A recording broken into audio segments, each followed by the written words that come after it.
orang Islam yang pada murtad di setiap negara terus meningkat, mengerikan sekali. Kenapa? Karena mereka melihat banyak faktor. Satu, kekerasan, radikalisme, terorisme, ya kan begitu. Kemudian tidak korupsi, kejahatan-kejahatan. Kemudian juga tokoh-tokoh agama yang sering tersandung skandal, hubungan seksual, korupsi dan sebagainya. Jujur aja ini.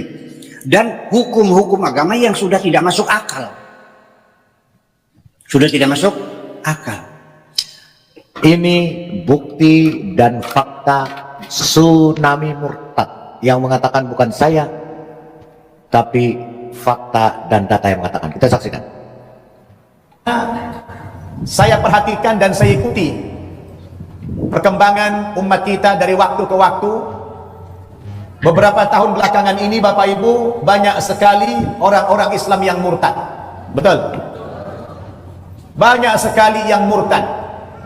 Bukan hanya dari kalangan orang-orang yang awam, bukan hanya dari kalangan orang-orang yang miskin, bahkan sampai kepada kalangan yang intelektual, orang-orang yang berada secara ekonomi. Sekarang terjadi fenomena pemurtadan. Betul? Kenapa orang sampai terjadi murtad, ibu-ibu dan bapak-bapak? Sementara di satu sisi ada juga saudara kita dari agama lain masuk ke dalam agama Islam. Kalau orang yang pindah dari agama lain ke dalam agama Islam ini, baptism, and they Kita all, lihat. Ini it's very exciting seeing About Ini TMI, di, total member involvement. Afrika, See what is di happening all across Rwanda. this union. Everyone is talking about TMI, total member involvement. it's very exciting Seribuan yang dibaptis. Sampai dibaptisnya kalau bukan di kolam lagi, tapi di danau dibaptisnya. Ini fakta, bukan karangan, bukan mengaku-ngaku saja, cuma sebiji saja yang mualaf. Wah, kayaknya ribuan. Ini ribuan di Rwanda, Afrika. seeing them following through with the commitment they've made and going into the water for baptism, and they all look so excited and happy. I see this as a revelation from God. Every member involved, every member becoming a site, every member bringing at least one soul to Christ. This is the way we'll prepare the world for the coming of Jesus Christ. It is such a privilege for me to be a part of this amazing event here in Rwanda. It's my first time to actually have my own evangelistic meeting, and I'm living proof that God will give you the strength, He will give you the power and the courage to do whatever He asks you to do.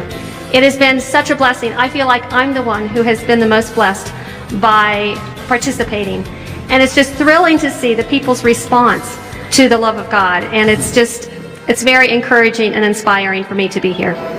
You can imagine what the Holy Spirit is able to do in our division territory if all unions would adopt this approach of TMI, total member involvement. Because the secret of all what you see here is truly that every member was requested to bring at least one person into these meetings and support him, nurture him until he can be baptized. And this is what is happening. So we want to see this happen in the whole division. Every union, every conference, every local church participate so that we can see. To see a baptism of a worldwide saint of Ini di Filipina, terutama yang menjadi pengikut-pengikut daripada pemimpin Muslim di Moro. different races. It is so great. So we're so happy. I being a former pastor, I'm so thankful to the Almighty God because now I becoming a Christian in a church. Puluhan kolam disediakan untuk baptisan massal ini. Wah, dahsyat. Luar biasa ya, dahsyat ya, di Filipina, terutama di Moro ya, yang Islam garis keras. Church. I'm a brand new man in the sight of God, and I believe that what I used to do before, I won't go back to it. I thank God for this church, and I pray until death do me part, I will never leave this church.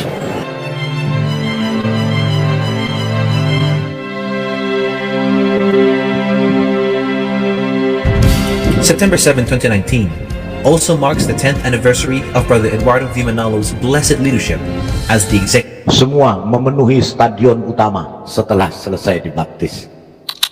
Luar biasa, Tuhan Yesus kuda. minister of the Church of Christ. Greetings to our executive minister, Brother Eduardo Manalo. I want to tell you thank you for the work that you are doing. I love him because he's a man of heart. He's a caring person. I pray that you will continue to do the work to save lives on the day of judgment. Thank you very much, Eddie. Thank you. God bless you.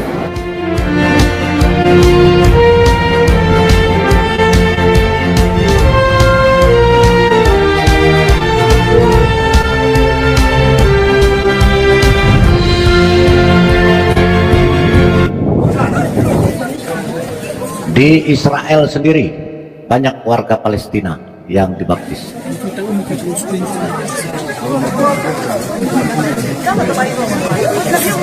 Dan warga Yordania, ini di Sungai Yordan.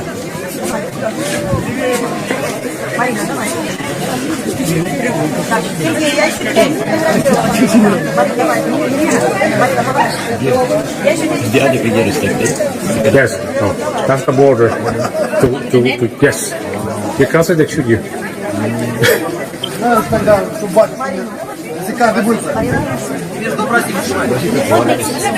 Because this is the end of the river before it gets into the Dead Sea. So it's just dragging everything, okay, and it's basically that's why.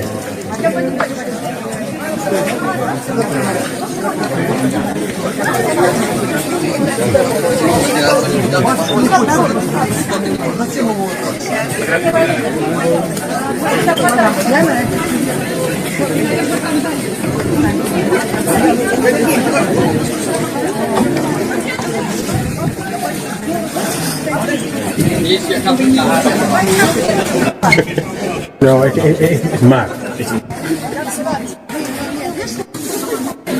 Jadi sedemikian luar biasa ya. Ini banyak yang bertobat. Kita lihat lagi, masih banyak, bahkan sampai sang Ustadz nangis Bombay. Kita dengarkan. 6 million Muslims convert to Christianity in Africa alone each year. According to Al Jazeera's interview with Sheikh Ahmad Al-Qahtani, the president of the Companions Lighthouse for the Science of Islamic Law, in every hour, 667 Muslims convert to Christianity. Every day, 16,000 Muslims convert to Christianity. Every year, 6 million Muslims convert to Christianity in Africa alone, so you can imagine the worldwide numbers. How many others of them convert to Buddhism, Hinduism, Judaism, or just plain atheism? Millions. After reporting this, Al Jazeera has since removed the interview and details, but we got the screen cap from the original story. Islam, SVM News. لمناقشة هذا الموضوع يسعدني أن أستضيف اليوم رجلا خبيرا في موضوع التبشير. Ini adalah Syekh Ahmad Al-Qahtani. Dia cemas dan ketakutan karena 6 juta orang setiap tahun di Afrika saja murtad dan menjadi pengikut Yesus. Ini wawancaranya dengan Al Jazeera, walaupun dihapus tetapi sudah keburu direkam, jadi tidak bisa lagi mengelak. والتنصير في افريقيا وان كان تركيزه على التنصير في المقام الاول. الشيخ Syekh Ahmad Al-Qahtani ini presiden dari perkumpulan Lighthouse for the Science of Islamic Law di Libya. Dia adalah presiden Persatuan Hukum Islam di Libya. Dia cemas karena 6 juta orang setiap tahun di Afrika saja belum. Salam, assalamualaikum warahmatullahi Yesus wabarakatuh. Alhamdulillah Yesus hirobil alamin. Segala puji dipanjatkan kepada kehadiran Gusti Kanjeng Yesus. Ya Aba, ya Abi, ya Bapak, Terima kasih atas karuniamu hari ini. Semoga para penonton dan subscriber diberkati panjang rezekinya dan sehat selalu. Saya intro dulu ya kawan-kawan. Saya doakan semoga kawan-kawan sukses selalu dimanapun berada. Amin amin amin. Ya Yesus ya Rabbal Amin. Oke, sebelum menyaksikan tonton sampai selesai ya, agar tidak ada kesalahpahaman. Selamat menyaksikan. Di negaranya, belum di negara lain, belum di Arab yang meninggalkan agamanya. القطعاني مدير منارة الصحابة للعلوم الشرعية في ليبيا وهو معهد متخصص في تخريج الأئمة والدعاة. شيخ أحمد أهلا بك في الشريعة والحياة. مرحبا. حقيقة هذه الكلمة أقل بكثير مما يجب، وكما قلنا في أول كلام من حق كل أحد أن يدعو لدينه وهو ما يسمى التبشير. أما التنصير فليس من حق أحد أن يخرج المسلمين عن دينهم، وحضرتك تطلب الشواهد. Katanya banyak muslim menjadi Christianization, ya. Jadi والشواهد تخرج عن الحصر. الإسلام كان يشكل كما أسلفتم دين أفريقيا الأساسي، وهناك 30 لغة إفريقية كانت تكتب بالخط العربي. انخفض عدد المسلمين في أفريقيا إلى 316 مليون. 316 مليون هذه نصفها من العرب في شمال الأفريقي. إذن أفريقيا التي نتحدث عنها وهي غير العربية. Dia berbicara tentang Afrika. Ya, Afrika dari 316 juta muslim. Hampir habis. عدد المسلمين فيها الآن لا يتجاوز 150 مليون نسمة. 150 juta sudah menjadi Kristen. وإذا ما علمنا أن تعداد أفريقيا مليار نسمة رأينا أنها نسبة أقل بكثير عما كانت عليه في أوائل هذا القرن. Katanya dari tahun 1902 ya di Afrika itu 329 juta penduduknya ya. Sekarang naik ya dari 329 naik menjadi 329 juta. The number of Christians have increased from 1 million in tahun 1902 ya sampai dengan 2000 itu 330 juta. مقابل ارتفع عدد الكاثوليك من 1 مليون في عام 1902 إلى 329 مليون و882 ألف، ولنقرب الرقم kebanyakan ke Katolik. سنقول 330 مليون نسمة في عام 2000 الآن. أما كيف حدث ذلك؟ ففي أفريقيا الآن 1.5 مليون كنيسة. عدد أعضاء هذه الكنائس sekarang di Afrika katanya sudah ada 1,5 juta gereja dan 46 juta jemaat. 40 مليون نسمة. في كل ساعة يتحول إلى النصرانية 667 مسلم. في كل يوم setiap jam di Afrika itu 667 muslim berpindah ke Kristen. Setiap hari 16.000 muslim pindah ke Kristen. Setiap tahun 6 juta muslim pindah ke Kristen. Itu katanya Syekh. Banyak orang yang murtad, ya mengerikan katanya. Diperbudak, silahkan kita berpikir sendiri. Apakah Allah itu sekejam itu manusia seperti binatang dijual? Ya, di Al-Quran ada.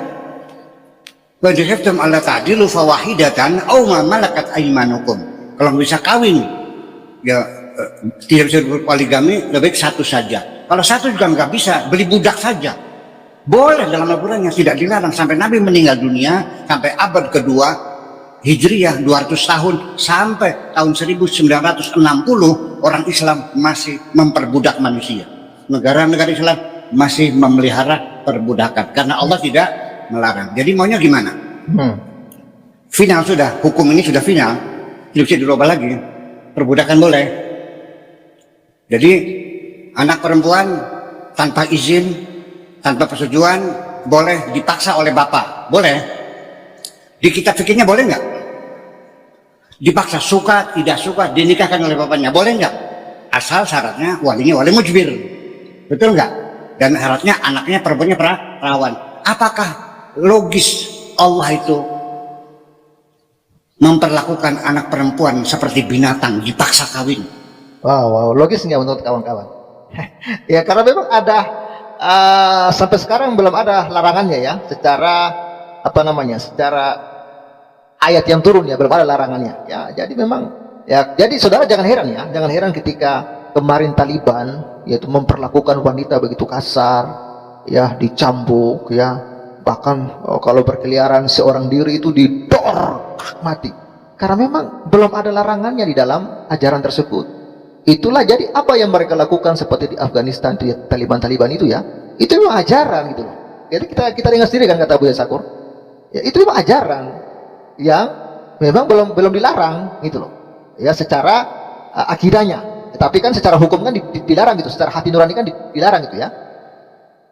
Negara yang melarang. Makanya kalau ada naib, makanya yang melarang itu negara yang melarang. Makanya kalau ada naib mengawinkan terjadi ada paksaan masuk penjara naibnya. Betul. Silakan. Iya. Memukul istri itu tidak boleh, ada KDRT, kekerasan dalam rumah tangga. Kamu mukul istri berdarah-darah, datang polisi, visum, masuk penjara. Tapi kan Tuhan tidak melarang, malah menyuruh kita. Nah loh, Tuhan tidak melarang, malah menyuruh kita. Makanya saya katakan tadi sekali lagi, di Taliban itu saudara, saya pernah nonton sebuah video mengerikan. Istrinya itu sekitar 4 orang. 4 orang. Itu dihajar sama suaminya itu, bertubi-tubi ya. Makanya video itu sangat mengerikan ya, sangat mengerikan. Apa dipukul, sobat waras, dipukul, dihantam. Ya itu yang penting kepala kena kepala, mau kena manapun, sesudah minta ampun pun istrinya itu tetap dihajar. Tapi itulah ajaran kawan-kawan. Ya mereka melakukan itu bukan tanpa sebab, ajaran itu kawan-kawan. Kalau kita komparasikan dengan pernyataan Buya ini, bahkan ayatnya disampaikan oleh Buya. Boleh dipukul. Oke. Apakah betul Tuhanmu memperbolehkan mukul istri? Saya punya anak perempuan, saya kawinkan kepada kamu untuk disayang, bukan untuk dipukuli, begitu. Sakit nggak? Nah ini logika kita pakai. Nah ini dalil dari logika biar saya. Dan apa yang saya katakan nggak usah dimuat sebagai hasil basul masail. Karena basul masail kita tahapnya hanya sekedar kita membaca kitab kuning. Alasan-alasan yang Bapak ajukan harus ada takbirnya, betul nggak? Kalau saya nggak perlu takbir, nggak perlu ditulis. Ya, itu buat kita saja. Ya ini kita berwacana berlogika. Jadi jangan disamakan nanti. Jadi jawaban saja, sekalipun saya ketua basul masail, nggak usah ditulis karena nggak ada takbirnya. Kitabnya kitab apa ya kitabnya kitab logika, akal-akalan aja itu mah. Tapi ini mesti dimulai Bapak sekalian, mesti dimulai.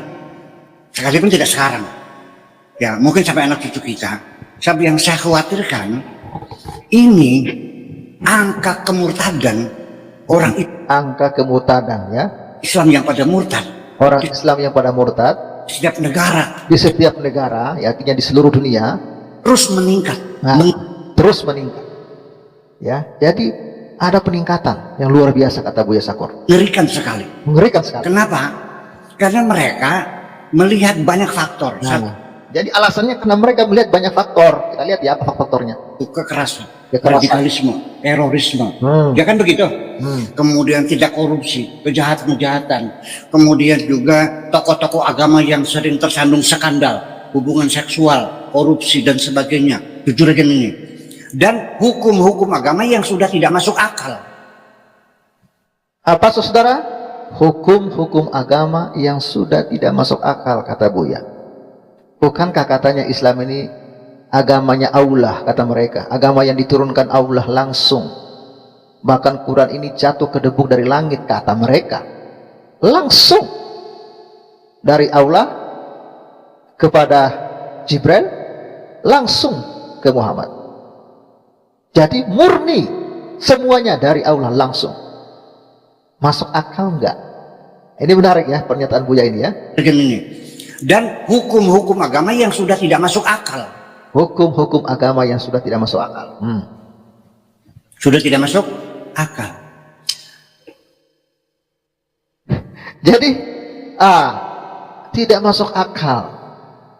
Makanya saya katakan tadi, ya, termasuk Buya Sakur ini juga diperkarakan ya oleh Egy Sujana dan kawan-kawan, ya, itu tahun lalu yang mereka perkarakan, ya. Sampai sekarang Buya Sakur santai saja ya menanggapi. Bahkan ada videonya, ya, saya akan tunjukkan kepada kawan-kawan semua. Mohon bersabar, saya sudah save videonya. Mudah-mudahan mau terbuka ya videonya, ya. Saya sudah save. Ini ya, ini dia. Saya tunjukkan ya, kawan-kawan. Jadi Buya Sakur menanggapi langsung ya pernyataan dari videonya Egy Sujana itu, kawan-kawan, ya. Ya, ini Buya Sakur santai aja menanggapinya, ya. Buya, tapi buaya. Saya disampaikan sama Bu Sakur, kau bukan buya, tapi buaya. Isi ceramah kau tidak mengarah kepada umat Islam. Kau diundang atas nama apa? Siapa kau? Apakah orang Islam? Kalau orang Islam tidak seperti itu isi ceramahnya, tapi dia tahu sejarah Islam. Ini sangat besar kami mengundang dia. Dan kalau ini Menteri Agama juga maksudnya apa mengasih dia sebagai buya? Memecah belah bangsa. Agama orang dihina. Saya tidak percaya dia Islam. Dia adalah bajingan dari buya. Dan ya, silakan Buya. Bayangkan kawan-kawan, begitu banyak orang Islam yang benci Buya Sakur karena dia menyampaikan kebenaran. Mereka merasa dilecehkan ketika Buya mulai mengkritik ajaran atau hukum-hukum agama Islam ini. Dia dianggap sebagai orang yang najis lah, ya, sampai dibilang buaya. Nah, dan kita dengar ya bagaimana tanggapan Buya Sakur. Ya, jadi apa yang perlu saya tanggapi, ternyata kan pesan apa yang dia sampaikan. Ya. Apakah saya salah mengatakan sesuatu? Enggak juga. Atau dia punya usul sebaiknya saya harus begitu begini? Enggak juga. Jadi ketika tidak ada pesan-pesan untuk saya, lalu bagaimana saya harus menanggapinya? Dia nggak ngomong apa-apa kan? Yeah. Nggak usul nggak kan? Yeah. Nggak saran kan? Yeah. Nggak masukan kan? Nggak kritik kan? Yeah. Hanya mencaci maki saya kan? Terus gimana? Ya, tunggu tanggapi. Nah, tetapi ketika saya menerima cacian seperti itu, dan sering, bukan itu saja, saya bukan marah ya, tapi saya mencoba untuk berintrospeksi. Apa kesalahan yang pernah saya lakukan kepada Tuhan saya? Barangkali ada kesalahan yang saya lakukan sehingga saya kena pemarahan dari Tuhan. Marahnya Tuhan saya melalui mulut orang itu. Yeah. Itu artinya Tuhan lagi marah kepada saya melalui mulut kamu, kan gitu persoalannya. Yeah. Kita dengar aja, yang penting kita introspeksi. Barangkali saya punya salah, saya perbaiki, itu aja persoalannya. Ya, jadi saya tidak berharap andaikan Tuhanku marah kepadaku dengan suaranya sebagai Tuhan, mungkin aku menjadi debu kosmis lagi. Untung saja marah-marahnya melalui mulut orang seperti itu. Iya, yang penting segera saya harus memperbaiki diri. Barangkali saya punya kesalahan. Nabi juga mengatakannya begini, Allahumma hdi qaumi innahum la ya'lamun. Ya Allah, berilah hidayah kepada kaumku. Innahum la ya'lamun, mereka nggak paham. Ya Allah, berilah hidayah kepada mereka karena mereka nggak paham. Ya, untuk itulah saya minta kepada majikan saya, ya, semoga Allah mengampuni mereka. Alasannya apa? Karena aku sudah memaafkannya. Selesai. Tidak mungkin dong saya mendoakan orang dengan kejahatan, menyembah orang dengan kecelakaan supaya buta, supaya mati. Oh ya, enggak dong. Itu bukan wewenang saya semacam itu. Jadi mesti Anda ketahui bahwa kita sekarang ini sedang bekerja untuk Allah. Ya, artinya bahwa saya setiap hari selalu menghimbau kepada saudara-saudara kita sesama bangsa Indonesia, khususnya sesama umat Islam, untuk stop, berhenti. Yuk kita damai, nggak usah bertengkar, berebut sorga dan sebagainya. Itu hak prerogatif Tuhan. Biarkan Allah yang menentukan. Yuk kita bergandeng tangan, bersahabat, bermesra. Ya, saling. Ya baik ya, itu ya supaya jangan kepanjangan ya kawan-kawan, kalau mau nonton langsung aja nonton di channelnya Buya ya. Ya, jadi itu tanggapan Buya. Tetapi itu juga dipersulit. Nah, ini adalah salah satu perbuatan penganiayaan yang dimiliki oleh umat Islam di Indonesia yang kita kenal masih di negara Pancasila yang berbineka tunggal ika, saudara ya. Tapi kalau misalnya di Korea, di Afghanistan sih, karena mereka memang hukum-hukum Islam, nah Korea juga hukum-hukum Korea gitu ya, itu masih mending ya. Tetapi ini adalah kita masih berkependudukan dan kita memiliki kekuatan hukum dan juga kemudian kita memiliki dasar Pancasila. Oh, suara saya gak jelas. Wah, teman-teman ini ada yang bilang suara saya katanya gak jelas ya teman-teman ya. Ini kok bilang katanya suara saya kurang jelas. Apa betul suara saya kurang jelas ini? Kita lanjutkan kembali dulu ya, semoga ini bisa jelas. Oh tuh ada yang bilang lebih jelas kok, berarti mungkin sinyalnya Pak kali ya Pak ya. Jadi mungkin diperbaiki dulu, disetting lagi. Kita dengarkan dulu kembali.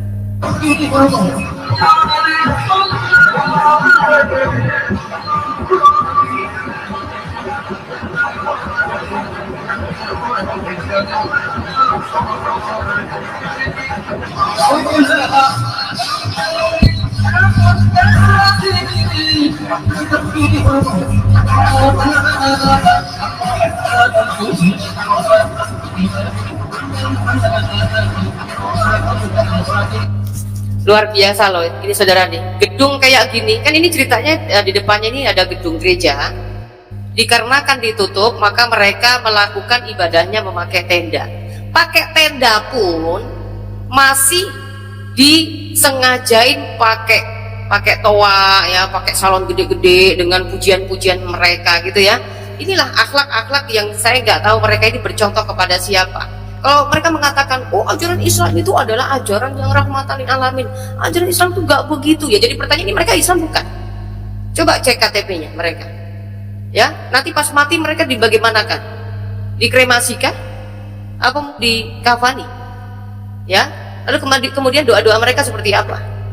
Nah, apakah mereka yang mengaku tidak beragama melakukan hal ini? Kan gak mungkin, udah gitu kan sudah azan, sholawatan, kayak gitu-gitu kan. Nah ini sudah sangat jelas seperti ini saja, pemerintah tidak ada ambil tindakan. Nanti ada orangnya juga, saudara-saudara yang melakukan hal-hal ini nih.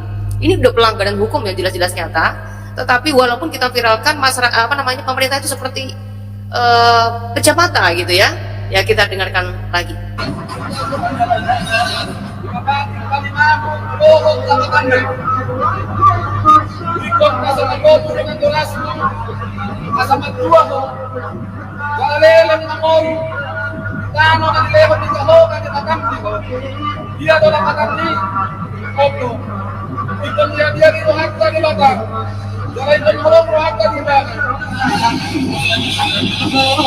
Ini saudara nih, toaknya sengaja dihadapkan ke sini, belum lagi ditambah salon sebelah sini, ditambah lagi tuak sebelah sana. Toa ini saudara, kalau mereka ini sebenarnya nyadar diri, ini kan produk siapa? Ya, ini kan produk kafir. Produk kafir digunakan untuk menyerang orang kafir. Kata mereka sih kafir ya. Kita kadang-kadang tuh lebih kepada mengalah dan nerimo ya apa yang mereka lakukan kepada kita. Kita lanjut kembali.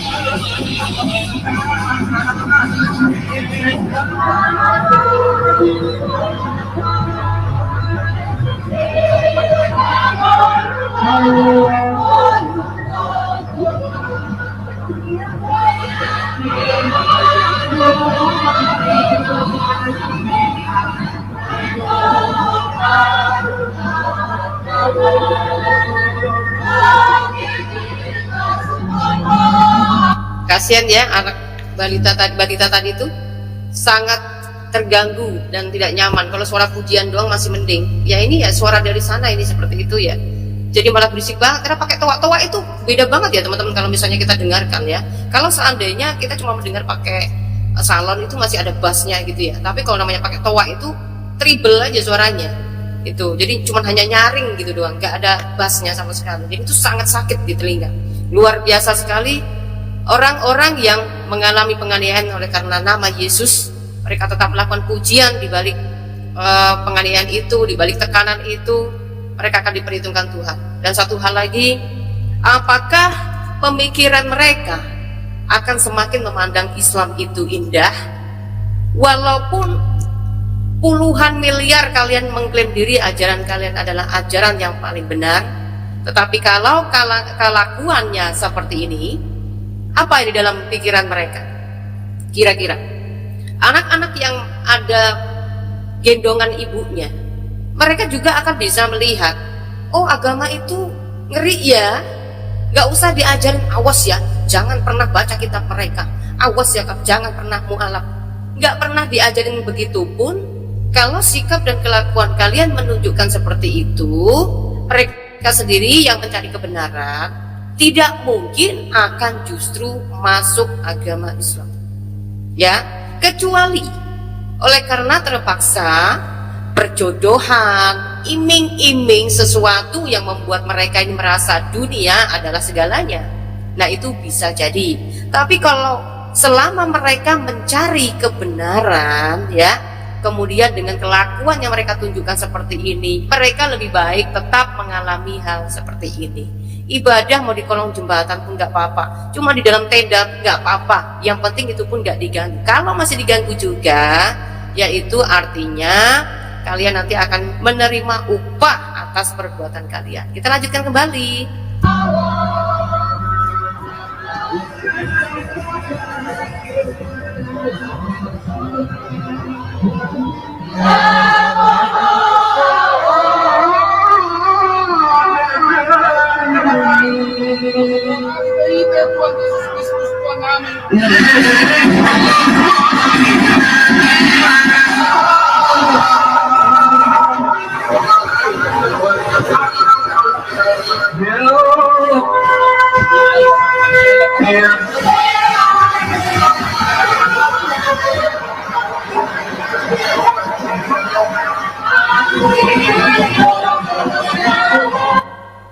Saya salut loh dengan pendeta, ya.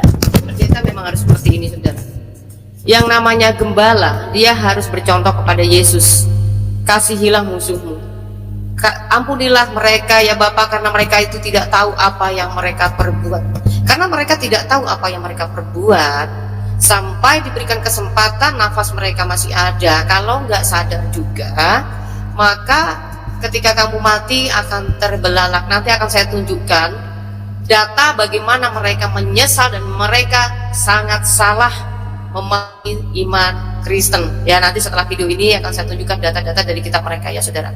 Silakan simak kembali.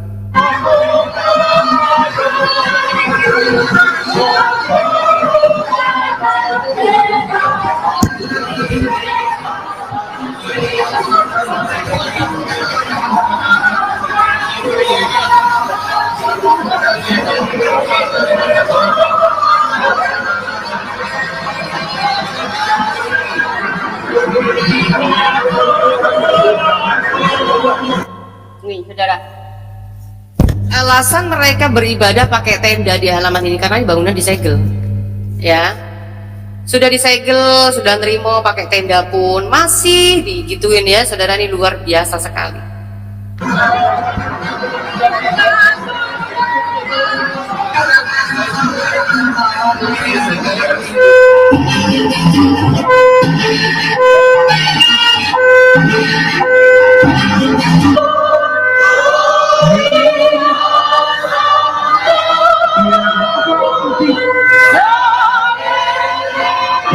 Saudara, teriakan pujian mereka itu, ya, itu orang-orang yang teraniaya seperti ini didengar Tuhan.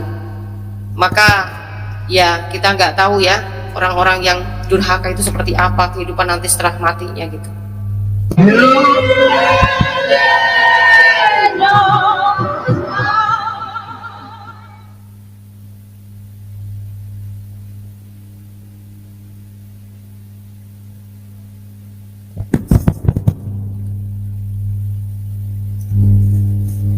Ya, oke. Sampai di situ, ya teman-teman, ya. Luar biasanya bahwa Indonesia ini yang katanya sudah merdeka, tetapi rupa-rupanya tidak ada yang disebut merdeka sama sekali. Nah, Saya akan tunjukkan bagaimana nanti mereka akan menyesal ketika mereka sudah ditanam di dalam tanah. Mereka merasa bahwa merekalah yang masuk surga, sehingga mereka melakukan penganiayaan dan juga tekanan, dibelenggu. Ini sebenarnya kata-kata terbelenggu ini sebenarnya penekanan oleh mereka. Sebentar saya akan tunjukkan hadisnya ini. Tetapi rupa-rupanya mereka justru bisa masuk surga dalam keadaan teraniaya, saudara. Dalam keadaan teraniaya, mereka bisa masuk surga.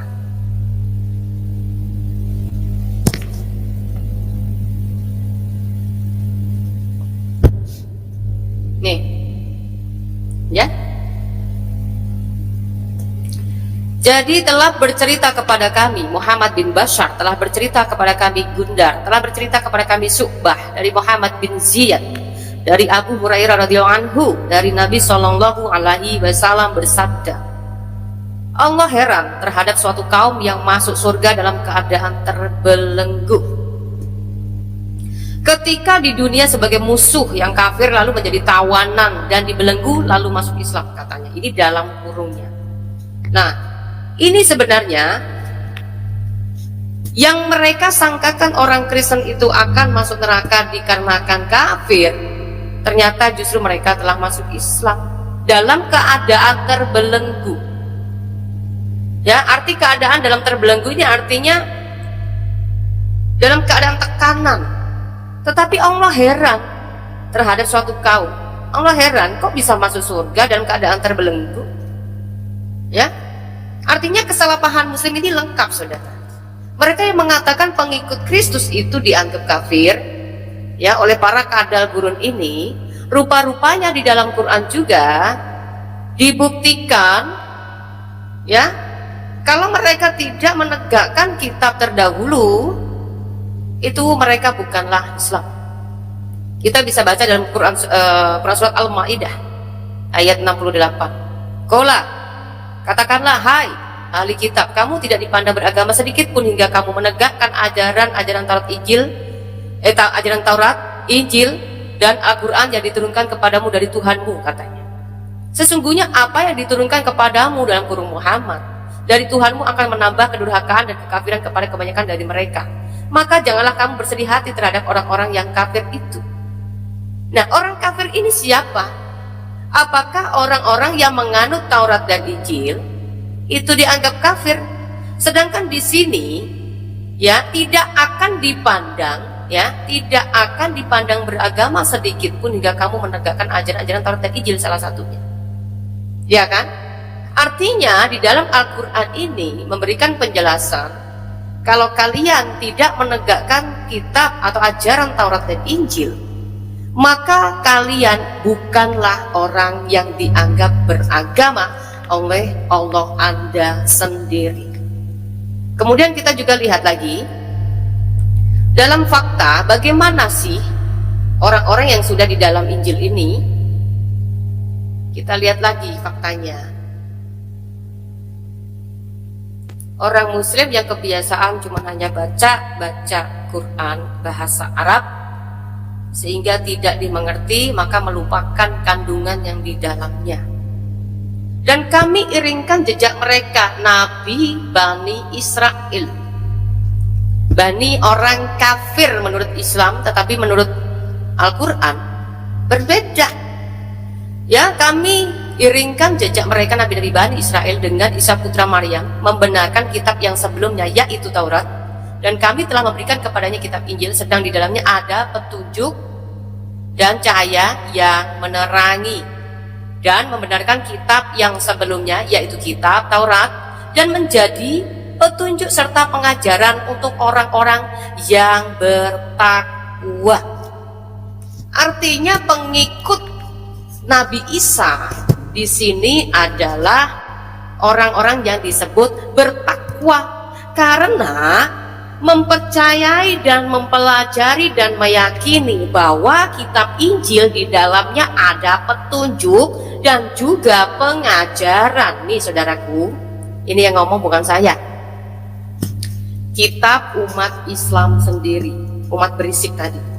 Ya. Oleh karena mereka setiap hari hanya disuruh membaca bahasa asing, sehingga mereka tidak tahu apa yang mereka perbuat. Surat Maryam 71, orang Islam sudah ditetapkan masuk neraka. Kemudian kita lihat dong Bu Fatimah, ayat 72-nya. Jangan dibaca cuma sepotong. Ayat 72-nya mengatakan kecuali adalah orang-orang yang bertakwa. Siapakah orang yang bertakwa itu? Di sini dikatakan adalah orang yang mengimani dan mempercayai kitab Injil sebagai petunjuk dan pengajaran. Ini baru ngomong Nabi Isa, saudara. Saya belum ngomong ke Yesus. Kalau kalian memangsa Isa Al-Masih ini adalah Yesus, maka mulai hari ini kalian harus sadar. Ya, mau kalian mengatakan ini adalah ayat dari Allah, gedebuk dari langit jatuh ke bumi, ya, atau mungkin kalian mengatakan ini ayat karangan pun, ya terserah. Intinya kalau kalian mengimani bahwa ini adalah kitab kalian, di satu sisi menyangkal, di satu sisi membenarkan. Kalau saya jadi kalian, jadi murtad. Betul gak teman-teman? Logikanya kalau dari kitab kalian menyangkal bahwa Isa Al-Masih itu mati atau wafat, kemudian ayat lain mengatakan sesungguhnya dia tidak disalib, tetapi hanya diserupakan. Pertanyaannya, mati gak dia? Sampai hari ini mereka berpikir gak sampai di sini? Sampai hari ini mereka masih berpikir, oh wafat itu bukan berarti mati, Fatimah. Wafat itu cuma pingsan, mati suri katanya. Mati surinya bagaimana prosesnya, sedangkan dia saja ketika disalib digantikan dengan anak tetangga. Bagaimana dia bisa mati suri? Kenapa dia bisa mati suri? Lawang dia disalib saja sudah digantiin, diserupakan gitu loh. Bagaimana dia bisa mengalami kematian suri, mati suri? Ayat lain menyebutkan Isa Al-Masih itu wafat. Tetapi di sisi lain mengatakan bahwa Isa itu tidak disalib. Pertanyaannya, matinya Nabi Isa itu karena sakit, ya, atau karena apa? Ada nggak Quran yang sempurna ini bisa menjawab? Jika tidak bisa menjawab, bagaimanakah cara kalian untuk menjawab? Apakah kalian sudah jadi nabi baru lagi sehingga mendapatkan wahyu, sehingga menerangkan lebih sempurna dari perkataan Allah ada di dalam Quran? Coba mikir.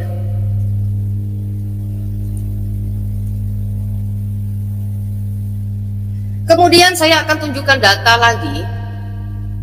Pengikut Isa ini seperti apa? Apakah benar pengikut Isa ini adalah orang kafir, sehingga mereka gedek banget, benci banget sama orang Kristen? Ingatlah ketika Allah berfirman, hai Isa, sesungguhnya aku akan menyampaikan kamu kepada akhir ajalmu dan mengangkat kamu kepadaku serta membersihkan kamu dari orang-orang yang kafir dan menjadikan dan menjadikan orang-orang yang mengikuti kamu di atas orang-orang yang kafir hingga hari kiamat. Hingga hari kiamat, saudara, bukan waktu masa Nabi Muhammad itu sudah wafat, ya. Jadi pengikut Nabi Isa itu di atas orang-orang kafir. Pertanyaannya, kalian mau mengikut Nabi Isa apa Nabi Muhammad?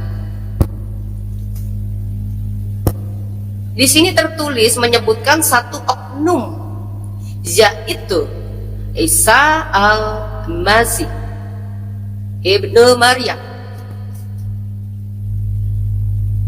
ya. Yang ngomong siapa? Yang ngomong kan kitab kalian sendiri. Ini kitab bahasa Arabnya. Idz qala Allahu ya Isa inni mutawaffika wa rafi'uka ilayya wa mutahhiruka minal ladzina kafaru wa ja'ilul ladzina tabauka fawqal ladzina kafaru ila yaumil qiyamah thumma ilayya marji'ukum fa ahkumu bainakum fima kuntum fihi tahtalifun. Ya, saya baca Arabnya, maaf, mungkin tidak sesempurna seperti dulu. Saya masih terbiasa membaca Arab. Setidaknya saya masih bisa, mungkin tajwidnya kurang tepat. Kayak misalnya qala, saya mungkin nggak terlalu medok. Qala ya, kayak bisa di sini ya Isa ini, gitu mungkin saya kurang yang tepat untuk tajwidnya. Tetapi saya, yang penting ketika saya ketemu tasdid, jelas pasti akan saya tekan bacaannya. Ya, teman-teman ya. Artinya di sini mengemukakan bahwa pengikut Isa, menjadikan pengikut Isa di atas orang-orang kafir hingga hari kiamat. Pertanyaan adalah, apakah umat Islam sudah merasakan kiamat? Kiamat kecil, kiamat besar, kiamat sugro? Kalau belum, apakah kalian butuh merevisi kitab kalian sendiri? Kalau penganut Taurat dan Injil disebut adalah orang ahli kitab yang ternyata memiliki petunjuk dan pengajaran, apa kurangnya? Apa yang kau cari? Nikmat mana yang kau dustai? Kau kan mencari petunjuk, saudaraku, sedangkan di dalam Injil itu sudah ada petunjuk dan pengajaran. Kalian mau cari apa lagi? Lawang di situ sudah dikasih petunjuk untuk kamu bisa masuk surga. Lah kok sampai hari ini kalian masih membaca hafalan minta petunjuk? Ihdinas siratal mustaqim siratal ladzina an'amta 'alaihim ghairil maghdubi 'alaihim waladdallin. Ya kan? Buat apa kalian? Ini artinya kalian membutakan diri sendiri nggak sih sebenarnya? Maaf nih, saya bertanya loh ya. Dan sini saya juga hanya mengemukakan dan membaca. Gitu. Kalian sibuk mengkafir-kafirkan orang di luar agama kalian, terutama Kristen yang menjadi musuh kalian. Tapi rupa-rupanya di dalam kitab kalian sendiri mengemukakan bahwa pengikut Isa justru adalah orang-orang di atas orang kafir. Artinya orang yang dipilih Tuhan, saudara. Ada banyak ayat di dalam Quran itu, kalau kalian mau sadar dan kalian ini mau teliti dan selidiki. Maaf, ini kok teman saya ada bilang ini katanya kok suara saya kurang kuat terus ya? Betul gak sih? Haposan Panjaitan. Selalu Mbak Fatimah saat dia suaranya kurang kuat, Tuhan Yesus memberkati. Tapi kok ada yang lain mengatakan suara saya sudah sangat jelas. Ini mana yang benar ya? Aduh, mungkin gini deh Pak, pakai handset kali ya. Nah ini ya, makanya yang lain bilang ini bagus loh. Yang lain bagus. Oh, mungkin ada sebagian teman-teman yang mungkin signalnya itu masih kurang labil kali ya. Jadi pantas. Yang penting secara garis besarnya kalian dengar lah ya. Betul nggak sih? Jadi inilah fakta yang kalian sadari. Sebenarnya kalianlah orang-orang yang suka seperti itu, diakibatkan kalian mungkin sudah ditargetkan masuk neraka kali ya. Sebentar, saya akan bukakan juga datanya. Saya akan tunjukkan datanya. Kenapa kalian begitu getol seolah seperti iri kepada kami, sehingga melakukan upaya-upaya yang saya rasa itu sangat di luar logika bagi orang yang mengaku diri beragama. Betul tidak sih? Walau si'na la'atayna kulla nafsin hudaha walakin haqqal qawlu minni la'anna jahannama minal jinnati wan nas ajma'in, ya, wan nasi ajma'in. Nih, sebentar saya baca dari sini. Saya dari sini. Ya. Qaulu minni la'anna jahannama. Ya, nih jahannam, istilah ini. Jahannama minal jinnati wan nasi. Sebentar ini. Ininya kok susah banget ngebloknya. Wan nasi ajma'in. Bentar, loh. Kok ini kok belum ganti ini saya? Sebentar teman-teman. Saya ganti. Oh, saya belum ganti Quran kah? Loh, kok ini kok di sini? Nah, ini nih. Agak payah ya ternyata ya teman-teman. Ini ya, sebentar saya screen ulang dulu. Yang di layar berbeda dengan monitor saya. Yang di layar berbeda dengan monitor saya. Ini yang saya baca barusan saudara ya. Haqqal qawlu minni la'anna jahannama minal jinnati wan nasi ajma'in. Ini ya. Ternyata memiliki arti apa saudara? Memiliki arti sesungguhnya akan aku penuhi neraka jahanam itu dengan jin dan manusia bersama-sama. Nah, ini jawabannya di sini ternyata ya.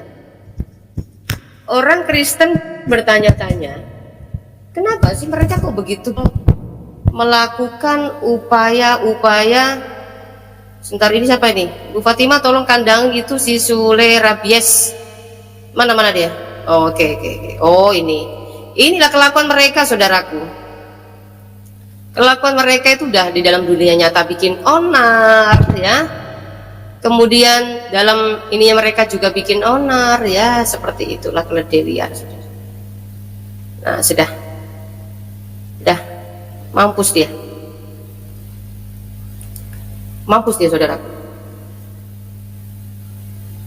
Oke, sudah saya akun ya. Biasa saudara, kan mereka selalu bilang gini, kalian itu ya, kalian kepanasan kan kalau kalian dengar azan. Kenapa tua kalian larang-larang? Itu pasti kalian itu setan, ya kan? Kepanasan makanya suruh nggak boleh kenceng-kenceng toanya, katanya gitu kan?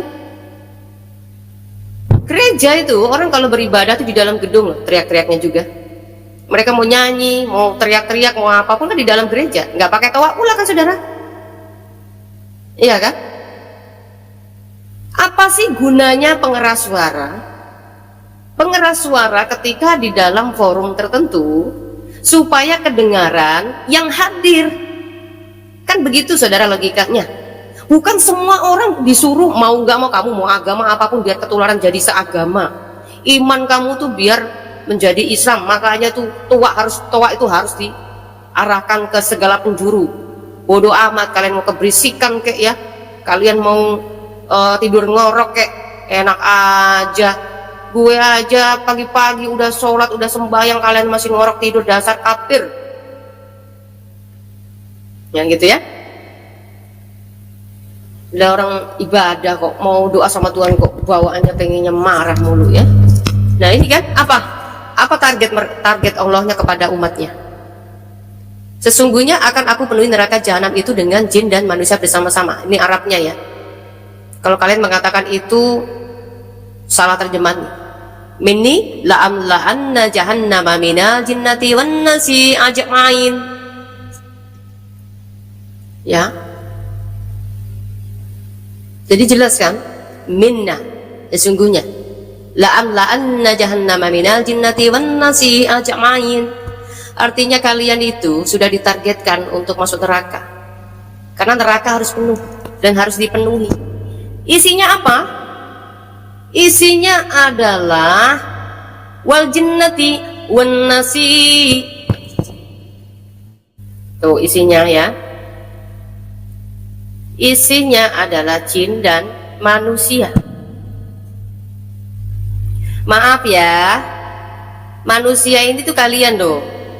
bukan kami, karena kami masuk surga kalian juga nggak mau, dan neraka yang kami imani juga bukan neraka milik kalian, gitu ya. Mohon maaf itu. Oh, ini si itu tadi ganti akun lagi. Oke, pakai akun yang banyak aja bos, nggak apa-apa, saya akan awasi terus kamu. Terus aja kamu bikin akun baru, caci maki lagi ya. Nah kemudian saya akan blok lagi, bikin akun baru lagi aja. Karena dengan begitu kan kamu bisa berjihad. Siapa tahu dengan mengganggu orang Kristen ya, mengolok-olok gitu, caci maki begitu, kamu bisa masuk surga bidadari ya. Gak apa-apa, bikin akun lagi baru. Oke. Bagaimana? Kemudian apa sih yang membuat orang tadi berani sekali melakukan upaya-upaya mengganggu orang Kristen beribadah yang mereka katakan tidak punya izin? Mungkin kita lihat, kok ini di sini itu ya beda ya, enggak itu ya, enggak jalan ya. Saya punya, oh jalan ini, sekarang jalan lagi. Mungkin tadi sinyal kali ya. Nih.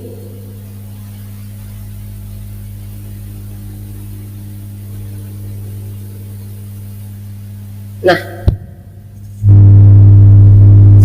di sini mengatakan Qur'annya, dan di antara orang-orang yang mengatakan, sesungguhnya kami ini orang-orang Nasrani, ada yang telah kami ambil perjanjian mereka, tetapi mereka sengaja melupakan sebagian dari apa yang mereka telah diberikan, yang diberi peringatan dengannya.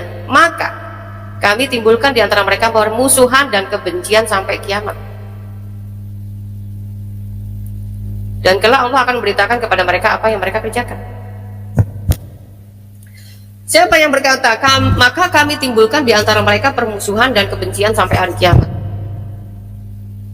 Apakah karena ini? Bentar, kayaknya ininya kecil ya. Share screen-nya ya. Ini saya udah gedein. Apakah orang-orang yang tadi mengganggu orang ibadah tadi memang memakai ayat ini? Maka kami timbulkan di antara mereka permusuhan dan kebencian sampai hari kiamat. Oh, orang-orang Nasrani. Padahal orang Nasrani itu sudah gak ada loh, saudara. Pertanyaannya adalah, ini sebenarnya Quran ini bisa berlaku gak sih sampai akhir zaman? Karena jujur orang Nasrani itu sudah gak ada. Adanya orang Kristen. Coba orang Nasrani itu mana sih? Orang Islam bisa tunjukin gak orang Nasrani itu yang mana? Karena Alkitab bilang Nasrani itu sekte dari orang Kristen. Jadi bukan Kristen. Nah, gimana dong?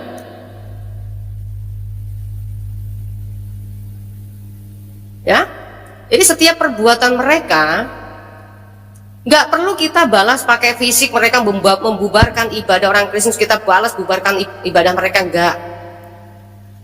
Ketika mereka melakukan upaya-upaya yang tidak berakhlak seperti tadi, memakai toa-toa ke arah orang Kristen beribadah, kita juga tidak melakukan itu karena kita tahu kita bukan sama seperti mereka, dan ajaran kita juga tidak sama dengan ajaran mereka, saudara.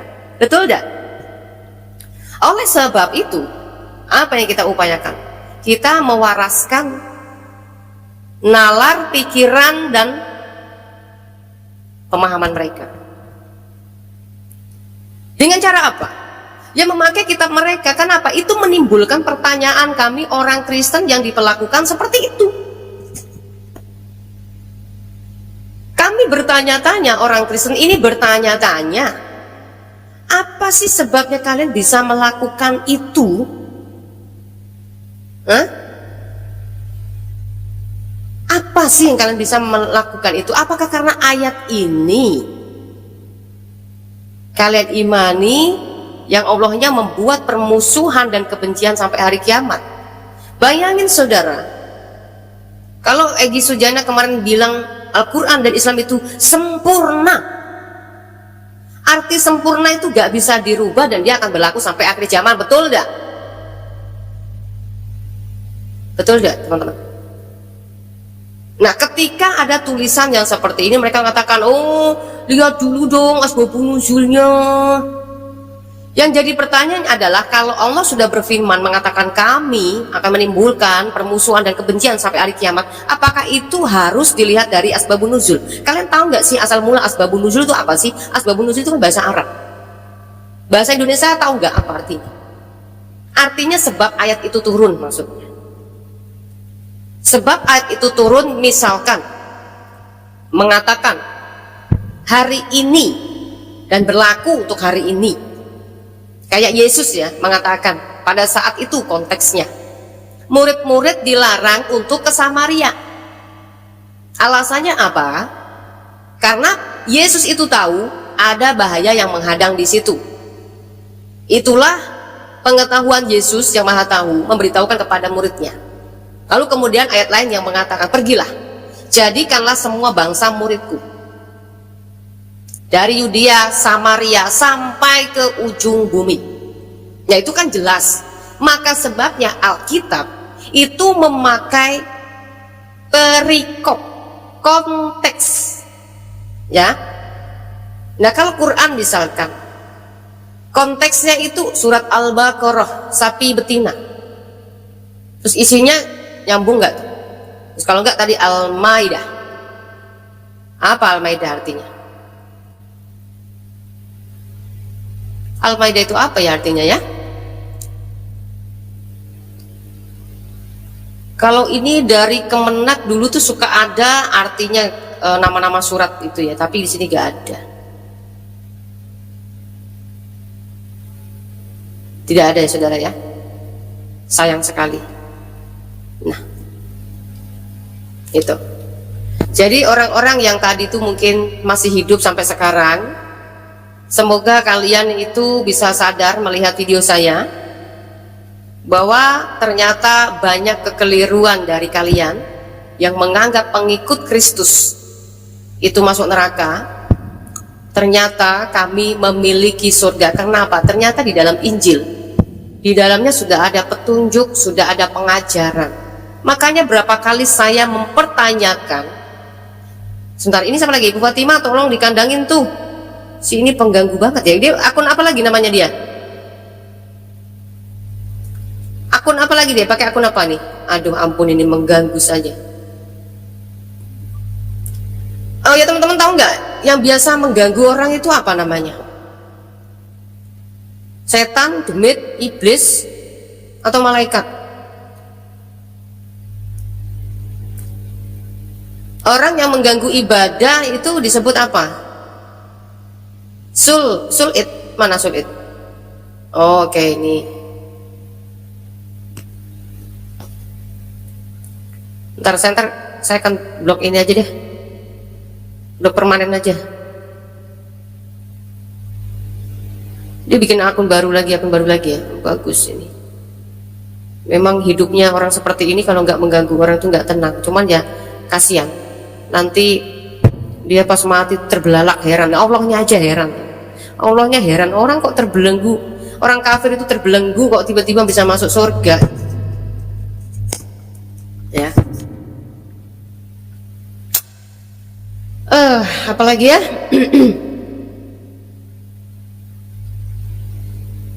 Oke. Saya akan buka Quran surat Yunus nih. Yunus itu 10 nggak salah ya. Nah ini, kalian jangan songong karena di sini Quran itu membutuhkan pertolongan orang yang beriman pada kitab terdahulu ya.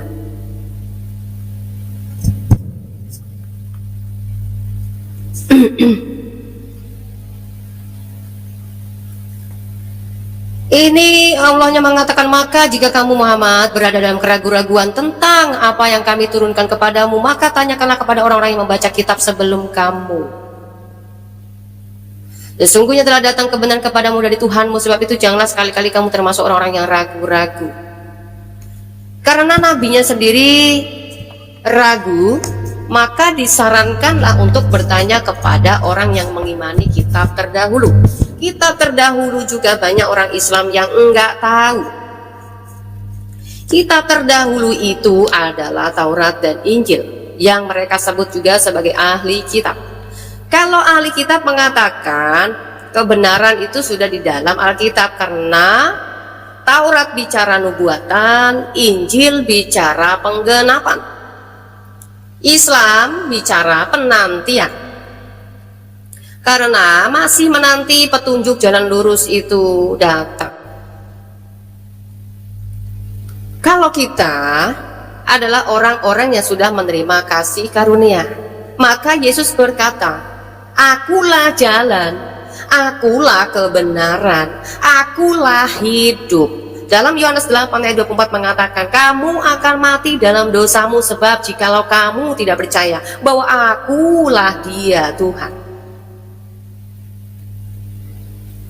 Pada mulanya adalah firman, firman itu bersama-sama dengan Allah, dan firman itu adalah Allah, dan firman itu menjadi manusia. Ketika Allah itu datang sebagai manusia, kalian tolak dan menganggap bahwa Yesus hanyalah manusia biasa seperti kalian, maka kalian akan mati dalam dosamu. Artinya, kamu tidak pernah mendapatkan pengampunan dosa karena kamu tidak pernah diberikan pengampunan dosa oleh Tuhan. Maka sampai kiamat kalian juga hanya dikatakan apa? Berikanlah aku jalan yang lurus sampai ke alam kubur, sampai kiamat, saudara.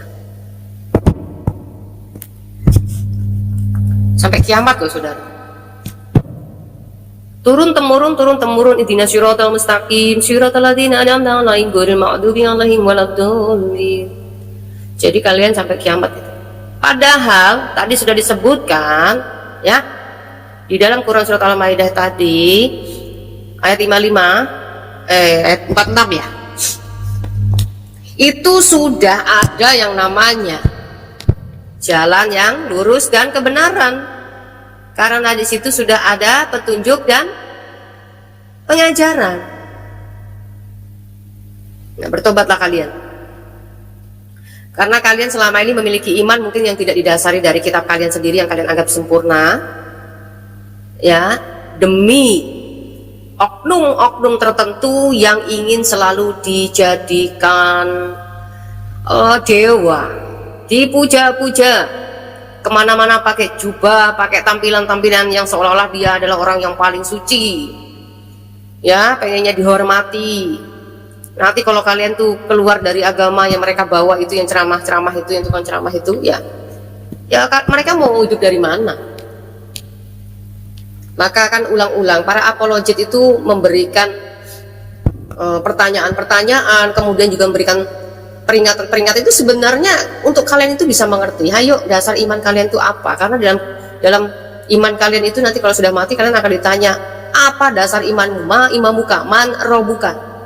Ya, apa dasar imanmu? Ma imamuka. Apa dasar iman kamu? Kalau kamu menjawab, soalnya saya tadi pernah dengar ustaz saya bilang begini. Loh, dasar imanmu dari ustaz kah? Bukan kan? Dasar iman kamu harusnya dari Al-Quran, karena itu adalah wahyu Allah yang kalian sembah. Nah, maka sebabnya Quran mengatakan pengikut Isa adalah di atas orang kafir sampai kiamat. Terus kalian kafir-kafirkan. Kemudian Quran kalian juga tadi bilang apa? Di dalam Taurat, di dalam Injil ternyata sudah ada petunjuk dan pengajaran. Artinya orang yang mengikut Nabi Isa itu sudah mendapatkan petunjuk dan pengajaran yang benar. Jadi gak perlu ikut Nabi Muhammad. Mohon maaf, orang Kristen tidak mempercayai Nabi Muhammad karena di dalam Injil itu sudah ada yang namanya keselamatan, sudah ada yang namanya pengajaran dan petunjuk. Betul ya teman-teman ya. Tadi kita sudah baca bareng-bareng ya kitabnya ya. Nanti yang ketinggalan nonton live streaming ini bisa di replay ulang ya. Di bagian-bagian ayat yang saya kemukakan tadi itu tanpa saya kurangi dan saya tanpa lebihkan itu, nanti kalian baca dan cross check sendiri dan renungkan. Kalau kalian betul cinta Allah yang mengatakan dalam Quran kalian, imani itu. Tetapi ya lagi-lagi kembali kepada logika dan akal waras kalian. Ketika kalian menemukan ayat-ayat yang justru bertentangan, ya kalian berpikir katanya kalau itu datang dari Allah, datang dari Tuhan, itu tidak akan bertentangan. Ya, di satu sisi di katakan bahwa orang yang mengikut Isa itu adalah di atas orang kafir sampai kiamat, artinya orang yang diselamatkan. Nah kemudian di sisi lain justru dibenci dan harus dihindarkan, ya kan? Itu akal waras kalian. Nanti yang akan mengambil keputusan itu kalian. Orang manusia itu kan kenapa sih diberikan keistimewaan daripada makhluk lain? Kalau Alkitab sih jelas ya, Alkitab itu jelas bahwa manusia itu dicipta itu serupa dan segambar dengan penciptanya. Ya, artinya juga memiliki pengetahuan, akal budi, ya, yang tidak dimiliki oleh hewan. Nah, kalian sebagai manusia yang dikasih akal budi, dibantu oleh orang kafir, diberikan yang namanya alat teknologi berupa internet, artinya segala sesuatu itu bisa terlihat, bisa muncul yang dulu bagi mereka, yang bagi kalian itu mungkin dirahasiakan, ya. Tapi buat sekarang, sebentar, ini apa sih? Duh, ini ampun deh, ini manusia satu ini kok racun ini. Ya, bagi kalian itu ya terserah. Ini sampai di mana tadi?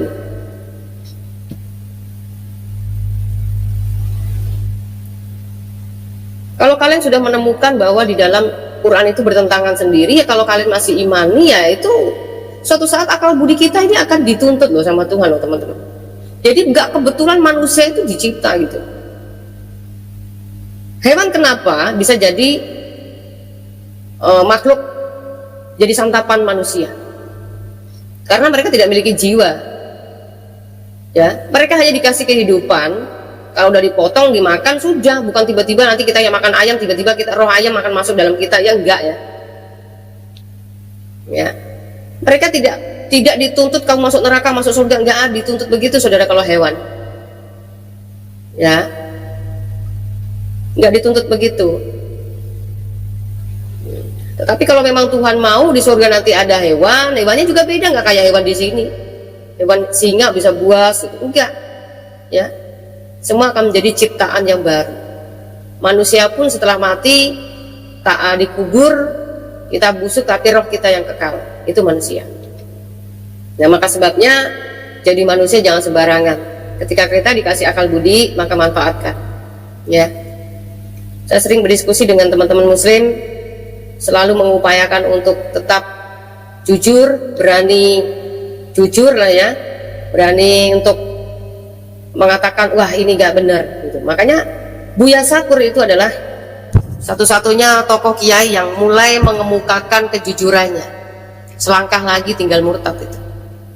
Nggak tahu kapan waktunya. Ya kita doakan saja saudara ya. Di satu sisi Buya Sakur itu sudah mulai berani mengemukakan jujur dan mengatakan jangan takut murtad dong. Tetapi untuk percaya menjadi Yesus, sekali lagi Alkitab mengatakan, ya,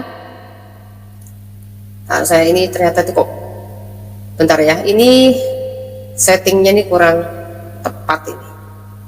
Tadi saya sudah setting bagus-bagus, berubah lagi ya. Ini coba, ini kalau ini udah mulai lagi nih kayaknya. Nah, bentar. Kita lihat dalam Yohanes, oh ya betul 16 juga mungkin ya, sama kali tidak salah. Ayat 15 nya. Bukan, berarti salah kebalik. Yohanes 15 ya. Ayat 16. Nah ini. Bukan kamu yang memilih aku, tetapi akulah yang memilih kamu. Siapakah Yesus bisa memilih manusia, saudara? Ini secara akal sehat kita ini harusnya peka, saudara. Yesus nggak mesti ngomong akulah Tuhan, akulah Tuhan, akulah Tuhan. Nggak mesti harus ngemis-ngemis kamu harus sembah saya. Kalau nggak yang sembah saya nanti kalian saya binasakan semua, enggak. Tapi dia menyatakan, jikalau kamu tidak percaya bahwa akulah dia, kamu akan mati dalam dosamu. Ya kan? Hanya seperti itu dia mengatakan. Tetapi dia tidak memberikan kutuk. Dia mengatakan konsekuensi dosa, maka kemudian dia juga menyatakan tentang jalan menuju surga itu kemana. Itu saudara ya.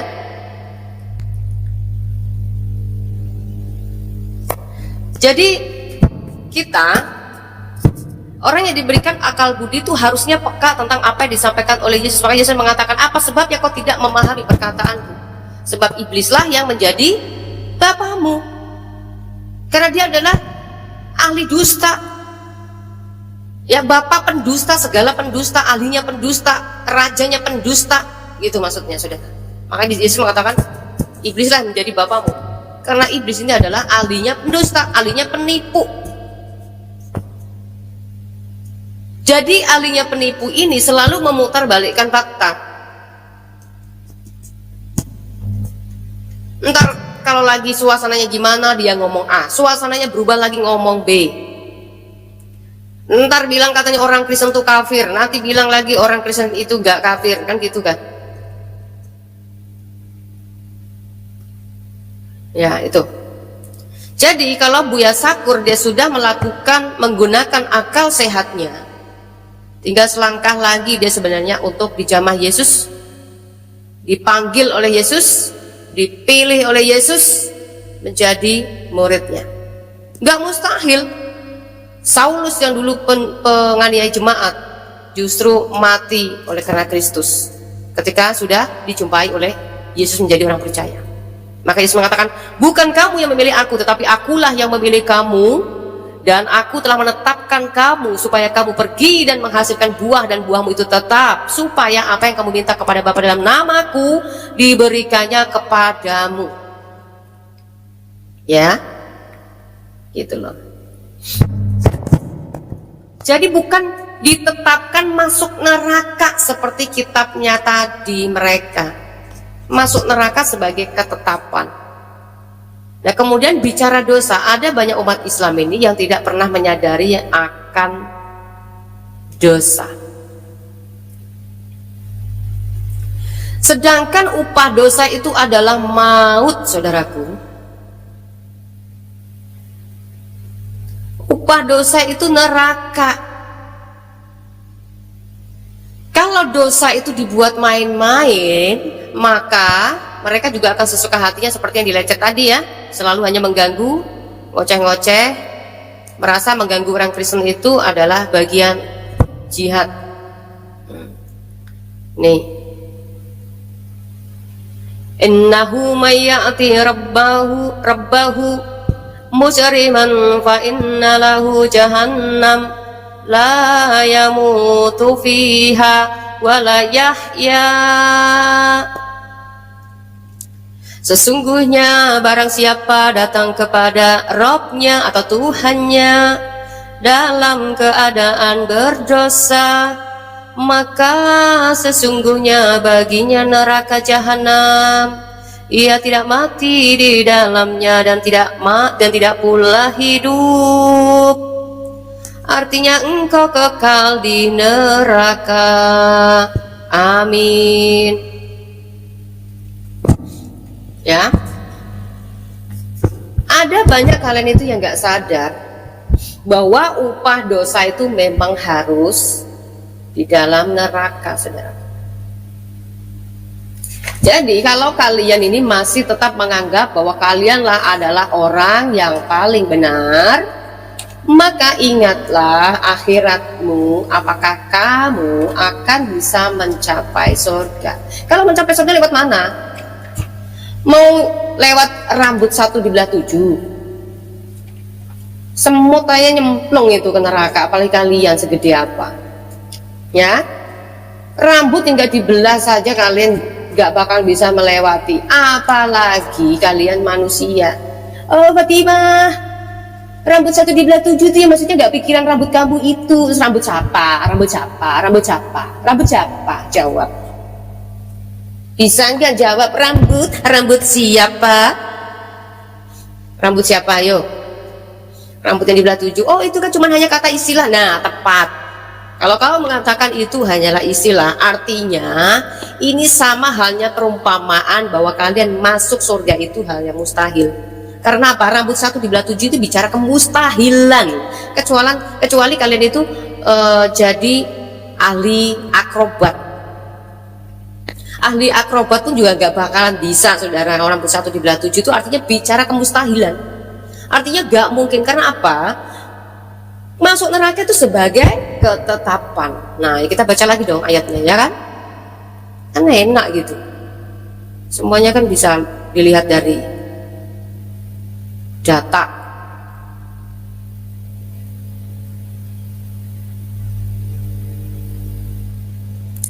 Dan tidak seorang pun daripadamu melainkan mendatangi neraka itu, hal itu bagi Tuhanmu adalah suatu kemestian yang sudah ditetapkan.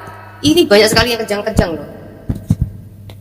Teman muslim tuh banyak banget yang kejang-kejang kalau baca. Oh, lihat dulu ayat 72-nya. Tadi sudah saya jawab ya. Ayat 72-nya. Hanya orang yang bertakwa bisa masuk surga. Ternyata orang yang bertakwa adalah pengikut Nabi Isa. Keren. Nah, kalau dosa waris itu banyak muslim juga nggak bisa terima itu. Padahal datanya sendiri itu menyebutkan dari kandungan saja itu sudah ditakdirkan masuk neraka. Itu hadis. Itu dibantu oleh hadis, saudara. Dibantu oleh hadis. Artinya kalau sudah dibantu dengan hadis, dengan Quran, itu sudah kuat banget ya. Kalau kalian masih pungkir-pungkiri, ya silahkan saja. Makanya jadi orang itu jangan membanyakan tinggi-tinggi ngeklaimnya paling sempurna lah, paling bener lah, ya, pokoknya paling-palingan. Nah itu ketika mengklaim diri sebagai paling-palingan, itu pasti akan orang justru penasaran menyelidiki, betul nggak sih paling apa sih mereka? Paling-palingan, paling sempurna, paling bener, paling sempurna. Ditanya, sempurnanya kalian tuh seperti apa sih? Ya, kalian mengatakan kalau kita nanti mati ya insya Allah lah kita bisa masuk surga. Masuk surgamu bagaimana ceritanya? Kita itulah tobat nasuha. Hari ini kamu tobat nasuha, apakah setelah tobat kamu tidak pernah lagi melakukan dosa? Oh enggak dong, saya kan nggak berzina, saya nggak mencuri, saya nggak membunuh. Memangnya dosa itu cuma hanya mencuri, berzina dan membunuh, Bu? Jadi yang namanya dosa itu banyak hal. Dosa pikiran, dosa kamu ketika menghakimi orang lain, dosa dari bicaramu, sikapmu, ya banyak sekali. Ketika kamu menyakiti saudaramu itu juga dosa. Jadi orang Islam itu selalu berpikir bahwa dosa itu cuma hanya mencuri, berzina dan membunuh. Walaupun dalam hadisnya sendiri mengatakan kamu tidaklah berzina dan mencuri kalau kamu dalam keadaan muslim, katanya begitu kan. Artinya semua muslim itu katanya masuk surga, tapi harus dicemplungin semua dulu dalam neraka, kemudian ditiriskan terus dimasukin neraka, surga. Itu dalilnya di mana gitu. Nah kemudian bertentangan dong di dalam surat At-Taha tadi ayat 74 tadi ya, kekal, nggak mati lagi, nggak bisa hidup lagi. Lah kok masa tiba-tiba diyakini nanti kalian tiba-tiba ditiriskan habis ditetapkan masuk neraka, ya kan? Ini kan sebenarnya inilah yang seharusnya ada ayat-ayat yang bertentangan, tetapi kalian itu seolah-olah nggak terima. Enggak, Islam itu indah kok, kata Ustadz saya. Islam itu benar, satu-satunya agama yang benar. Kan ulang-ulang saya bilang, kalau kalian mengatakan buktinya nggak ada kan orang yang bisa membuat Al-Quran semisal Al-Quran gitu kan, semisal ayat, semisal Al-Quran. Kan ulang-ulang saya bilang, itu kan isinya cuma klaim-klaim doang ini dalam Quran isinya kan, ya, penyangkalan juga, penyangkalan. Yesus ada di abad 1 dan peristiwa penyaliban itu ada di abad 1. Kemudian di abad 7 menyangkal bahwa Yesus tidak disalib. Masa nggak bisa bikin ayat kayak begitu? Saya juga bisa. Yesus ada di abad 1, mati dan bangkit dan hidup bahkan naik kembali. Terus saya tiba-tiba saya bikin ayat lagi. Sesungguhnya Yesus itu tidak mati kok. Dia cuma pingsan. Nah, saya juga bisa bikin ayat begitu, saudara. Ya, ini bedanya kan yang punya kitab Quran ini kan orang Arab, jadi bahasanya Arab gitu loh. Itu loh sebenarnya. Logikanya kan begitu, saudara. Kok nggak bisa nyampe ke otak mereka itu? Bingung saya. So, malah nantangin katanya bilang buktinya nggak ada yang bisa menyerupai. Fotokopi maksudnya, Bu. Lawang Al-Quran juga nggak bisa menyerupai kitab Taurat, nggak bisa menyerupai Injil toh. Shalom teman-teman. Itulah tadi cuplikan atau tayangan di video ini. Semoga apa yang ditayangkan tadi memberikan manfaat dan juga kepintaran, keilmuan yang disampaikan terserapi. Saya ucapkan hatur nuhun kepada followers, pendukung setia di channel ini. Terima kasih yang telah men-subscribe, men-like. Mungkin ada juga yang berkomentar, tak sempat saya balas. Terima kasih atas dukungannya. Jangan lupa juga di-share ke sosial media kalian, agar apa yang disampaikan sampai kepada kadrun. Sampurasun, salam waras, salam sadar.